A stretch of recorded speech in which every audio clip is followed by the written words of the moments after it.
a little bit more of how she's titillating us, explaining the photo in her book of her from the day Joe Biden dropped out. Watch this at 9. That day, July 21st, 2024, was a Sunday, and it was my family was staying with us, and including my baby nieces, my nieces' children. I call them my baby nieces. And we had a really wonderful brunch. Again, I talk about what that day is. But and then I get the call from Joe. And immediately, that's the dining room at the vice president's residence. And immediately, my incredible team, people just started coming. And we turned it into a war room. And I made over 100 calls that day. I rolled calls. And that's me on a call. So you'll see my phone is actually on my lap. And you know, I know I've been teased about this, but I like these kinds of ear pods that have the thing. Yeah. Because I've served on the Senate Intelligence Committee. I have been in classified briefings, and I'm telling you, like, don't be on the train using your ear pods and thinking somebody can't listen to your conversation. I'm just telling you, that's a little bit more secure. Oh my God, Michael, your face is exactly how I feel. Trying to understand how she came within a whisper of the presidency, this woman, Michael.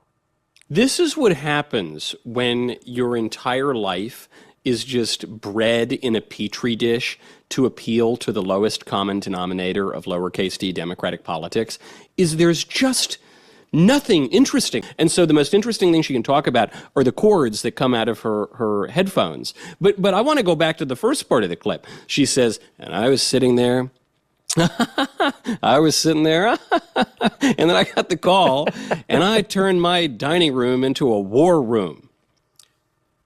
What war exactly? So is this like, I don't know, Czechoslovakia just before the Nazi tanks rolled in? What war room? This was the worst side in a war I've ever seen. I mean, I guess she sort of put up a fight, but she got absolutely steamrolled. So I don't really get ultimately what the point of the book is, other than as a cash grab for her retirement plan, because she got clobbered. I mean, the campaign was poorly run, even by Democrat standards. Even insiders will admit that. She lost to Trump. Trump not only managed to win, he won with the popular vote for the first time as a Republican in 20 years. I mean, it was just such an historic drubbing. Why does she want to rehash it? She thinks she's interesting. This is what I find interesting about her, is how empty she is. The only time she really gets animated is when she talks about race, abortion, or herself. Truly, I'm a connoisseur now of this woman's commentary. And those are the three things that really light her up. And the giggling about when she gets to herself, I call them my baby nieces. Like, that's something special about me. I have this term of endearment about my two nieces. I put the word baby in front of them. They're nieces, but they're also babies. You're saying, I'm just so quirky, I decided to call them baby nieces. That's what I do. That's my thing. And then she gets equally animated when she gets to her stupid AirPod choice. Like, I know things. I've been told I'm special. I have briefings, and I can just tell you, get the ones that have the thing, okay? The ones that have the thing. It's ridiculous, but she comes alive.